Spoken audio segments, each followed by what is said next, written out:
right there. That's not going to be smart. Let me deal with this. Yeah, just go around there. You want to do it for him? Okay. It's almost done.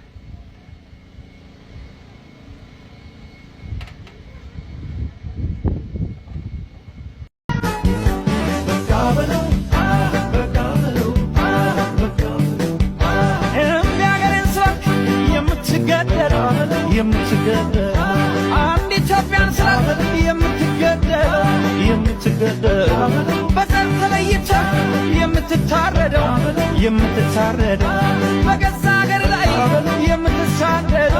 የምትሳደደው በቃ በል አማራ ትዕግስትም ልክ አለው በቃ በል ወገኔ ትዕግስትም ልክ አለው በቃ በል ነፍጠኛው ትዕግስትም ልክ አለው Ze zoeken een contact afrust zu erhalten. እኛ አሁን ያለነው ሰልፍ ላይ ነው። ፍራንክፈርት ማለት ነው። ፍራንክፈርት ሰልፍ ነው። ይሄ እንግዲህ እያንዳንዳችሁ ይድረሳችሁ። Seit dieser Antwort sind 10 Monate vergangen. Seitdem haben die Kriegsverbrechen der Abiy-Armee in der Amhara-Region ein unbeschreibliches Ausmaß angenommen.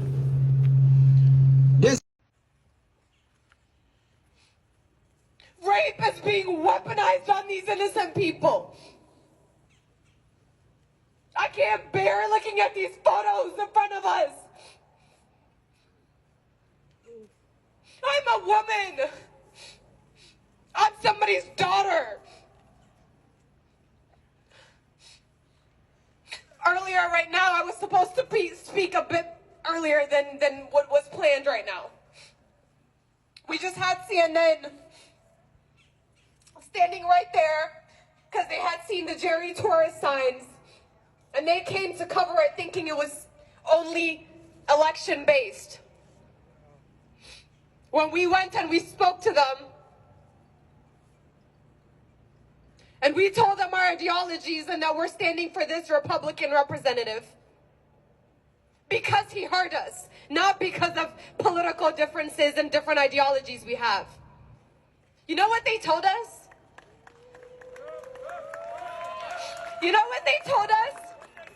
They said that since we're not standing for the Democratic Party, that they are unwilling to cover what is happening to our people. Shame on you, CNN! Shame on you, Shame on you, CNN! Shame on you, CNN! Shame on you, CNN! Shame on you, CNN! My people are dying! Our people are dying! Our people are dying! Our people are dying! And they just walked away from us! Shame on you! Shame on you! Shame on you! Shame on you! Shame on you, CNN! Shame on you, CNN! That just broke my heart. This is what we are to them. Either Democrats or Republicans. And if you don't support their agenda, oh well. Oh well. Disregard the over 300,000 Ethiopian American tax-paying citizens we have in the United States of America. Oh no. Guess what? I'm talking about just DC, Maryland, Virginia with that 300,000 number.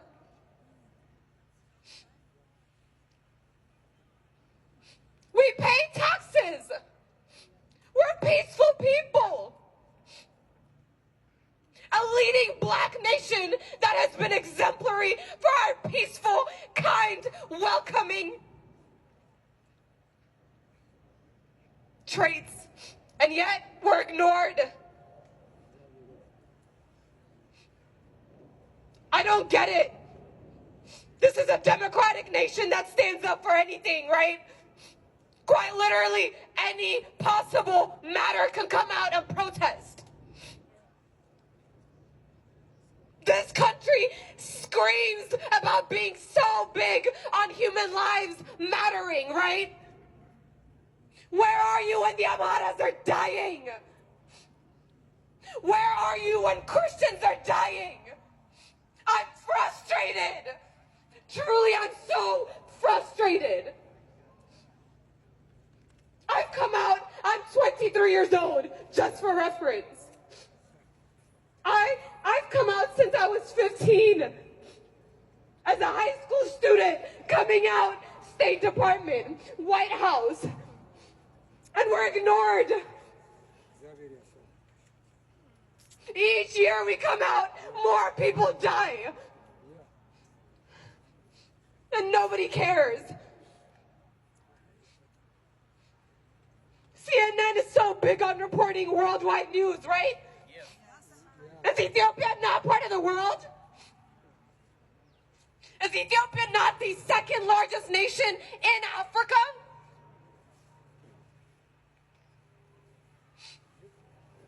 But no, right? We don't matter. We just need their tax money, right? Same tax money that's funding drones to be launched on its own people? What did my brother Haile say earlier? $16.6 billion? Do we realize how much money that is? That's my money, your money, the people that are waiting on their green cards, waiting in line to give you their tax money. Oh, wait, no. They don't need citizenship to give you tax money, do they? Just an employee ID. Right? Just an identification so you can be an employee and pay your taxes. Right? That same tax money going and destroying our people. Right? And we come out and y'all pretend not to see us. Our recent state elections in Georgia and Virginia, where numerous Ethiopian Americans voted Republican to protest the Biden-Harris administration, who they feel remaining silent amid substantial evidence of genocide and ethnic cleansing in Ethiopia. Now, at this rally in Washington, D.C., Ethiopian Americans voiced their support for Republicans. For News Central, international correspondent Afua Hagen has more. Historically, Ethiopian expatriates favoured the Democrats, viewing them as champions of inclusion and multiculturalism. Yet this trend is shifting as the party increasingly embraces progressive ideologies, seen as opposing religious and family values. Given that most Ethiopians, both Christians and Muslims, are religious conservatives, these stances have become untenable, prompting May to explore other political options. Donald Trump, we want change! We want change! As an African, we really value our family, our kids, and how they're raised. And right now, with the school system and the way they're pushing the LGBTQ initiative down our throats, where we cannot even really, to be honest with you, opt out. I'm voting Republican because the Democrats obviously have not honored the promise to the people. They have neglected the suffering of so many millions of people and not heard our voices over years and years of advocating and bringing forth the evidence of the U.S. government's corrupt policies and draconian policies against African nations. As an Ethiopian American, from the geopolitical perspective, I think that the current Biden-Harris administration has been very neglectful toward the genocide that's been happening in Ethiopia, for instance. It happened under their watch. If I'm not elected to Congress, I will still make sure that Congress... Republican Congress candidate Jerry Torres has promised the American Ethiopian community that he is the best choice for them. The United States gave, just as one example, $728 million to the Ethiopian government. They used the money to build a palace for the president, and then they bought 56 drones and was killing the Amhara people.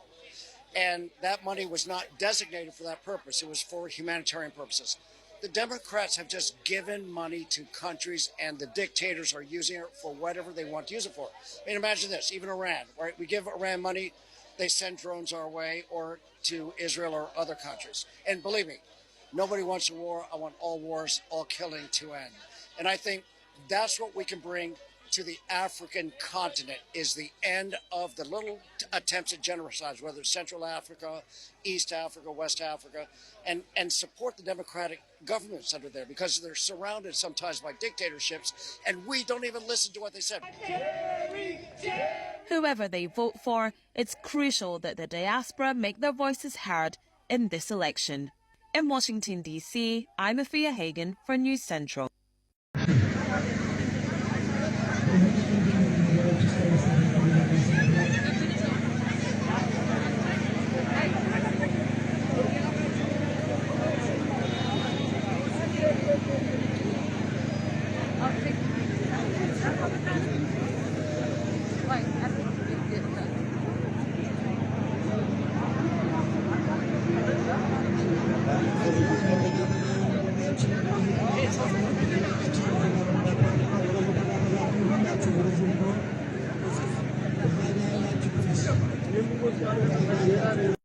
ሲያትል የሚኖሩ የአማራ ተወላጆች ምድር አንቀጥቅጥ ሰልፍ አካሄዱ። በአሜሪካን ሲያትል ነዋሪ የሆኑ የአማራ ተወላጆች በዋሽንግተን ስቴት መቀመጫ ኦሎምፒያ ላይ የተቃውሞ ሰልፍ አካሂዷል። በመኪና ጉዞ የታጀበው ይህ የሲያትል አማራዎች ሰልፍ የተለያዩ መፈክሮች ተሰምተውበታል። የብልጽግናው ኃይል የአማራ ሕዝብ በድሮን በከባድ መሳሪያ በወታደር መጨፍጨፉን ተከትሎ የዓለም አቀፉ ማህበረሰብ ለዚህ ጭፍጨፋ ድምጽ ባለማሰማቱ የአማራ ተወላጆች ይህ ጭፍጨፋ ዓለም አቀፍ ትኩረት እንዲያገኝ የተለያዩ ሰልፎች እያደረጉ ነው። በዚህም በሲያትሉ ሰልፍ ይኸው የአማራ ህዝብ ላይ የሚፈጸመው ግፍና ጭፍጨፋ በሚገባ ተነግሯል። ሰልፈኞቹ የብልጽግናው አገዛዝ አማራን የመጨፍጨፍ ተግባሩን እንዲያቆም፣ በክልሉ ያሰማራውን ጦር እንዲያስወጣ አሜሪካ ጫና እንድታደርግ ተጠይቋል። ከክልሉ ውጪ ያለው አማራ ላይ የሚፈጸመውን ጭፍጨፋም ተቃውመዋል። ሰልፈኞቹ የፋኖን ትግል እንደሚደግፉ አንስተው መላው ኢትዮጵያዊም ይህ የአገዛዙ ጭፍጨፋ እንዲያቆም ከፋኖ ጋር እንዲቆም ጠይቀዋል።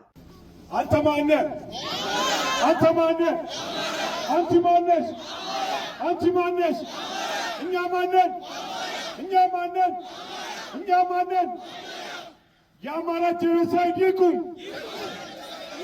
መንግስት መራሹ የአማራ ጭፍጨፋ በወለጋ በአስቸኳይ ይቁም።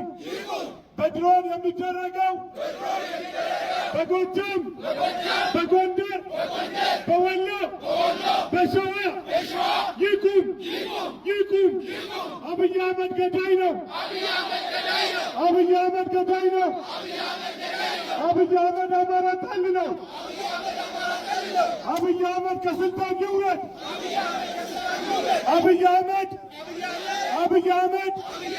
በዓለም አቀፍ ፍርድ ቤት መጠየቅ አለበት። መጠየቅ አለበት። ፋኖነት፣ አማራነት፣ ፋኖነት፣ ጀግንነት፣ ፋኖነት፣ ኢትዮጵያዊነት። ፋኖ የሚታገለው ለመላው የአማራ ህዝብ ነው። ፋኖ ደሙን አጥንቱን የሚያፈሰው የሚገደለው በግፍ የሚታረደው የአማራ ህዝብ ነው። ጎጃም፣ ጎንደር፣ ወሎ፣ ሸዋ አንድ አማራ። በትግል ላይ ያላችሁ ፋኖ አመራሮች፣ በትግል ላይ ያላችሁ የፋኖ አመራሮች ሁላችሁም የወጣችሁት ለአማራ ህዝብ ህልውና እንጂ ለግል ማንነት አይደለም።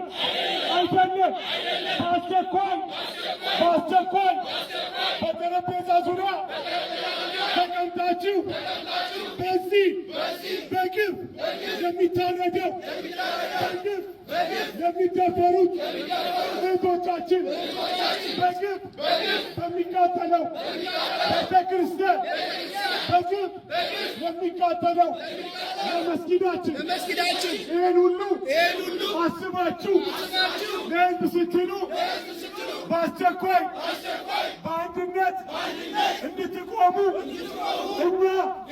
እኛ የሲያትል አማራ ህዝቦች እንጠይቃለን። በሲያትል የምንኖር ኢትዮጵያውያኖች በአስቸኳይ እንማጸናቸዋለን። ባንዶነት ጀግንነት፣ ባንዶነት ወንድነት፣ ባንዶነት ሸዋነት፣ ባንዶነት ጎጃሜነት፣ ባንዶነት ጎንደሬነት፣ ባንዶነት ወለየነት፣ ባንዶነት ኢትዮጵያዊነት ማለት ቅድሚያቶቻችን የሞቱለትን በደንብ አጥንታቸው የከሰከሱለትን ለማንም ነፍሰ በላ አሳልፈን አንሰጥም። በጉራጌ ህዝብ ላይ እየተደረገ ያለውን ማፈናቀል እንቃወማለን። በኢትዮጵያ ውስጥ በየትኛውም ቦታ ላይ የሚደረግን ግፍን፣ በደልን እኛ አማራዎች እንጸየፋለን። አጥብቀን እንታገላለን።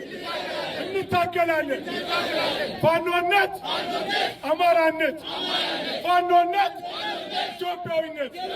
ሽመልስ አብዲሳ የጊዜ ጉዳይ እንጂ የቀን ጉዳይ እንጂ በፍርድ አደባባይ ትቀርባለህ። የአማራን ሴቶች፣ የአማራን ሕፃናት ያረዳችሁ ያሳረዳችሁ የኦሮሚያ ባለስልጣናት ለፍርድ ትቀርባላችሁ። ፋኖ የጀመረውን ትግል በድርድር አያቆምም። ፋኖ ያሸንፋል። ከክልሉ ውጪ የሚኖር አማራ ሕይወት ሞት ያሳስበናል። ፋኖነት በሰሜን፣ ፋኖነት በደቡብ፣ ፋኖነት በምስራቅ፣ ፋኖነት በምዕራብ፣ ፋኖነት ያሸንፋል። የአዲስ አበባ አማራን ማፈናቀል፣ ንብረቱን መዝረፍ፣ በጠራራ ፀሐይ ቤቱን ማፍረስ በአስቸኳይ ይቁም። ይህ ሁሉ ግፍና በደል የሚቆመው ፋኖ ሲያሸንፍ ብቻ ነው። ሁሉም ብሔር ብሔረሰብ በአሁን ጊዜ የሚደረገውን ግፍ ለመቃወም አማራ መሆን አይጠበቅበትም። ሰው መሆን በቂ ነው። ፋኖ ያሸንፋል። በቅርቡ በአጭር ጊዜ ጀግኖቻችን አዲስ አበባን ይቆጣጠራሉ። በመላ ኢትዮጵያ ግፈኞችን የሚቀጣ ሁሉም በእኩል የሚኖርበት አንዱ ከአንዱ የማይበልጥበት ፍትህ የነገሰበት ሀገረ መንግስት ይቋቋማል። ድል ለፋኖ!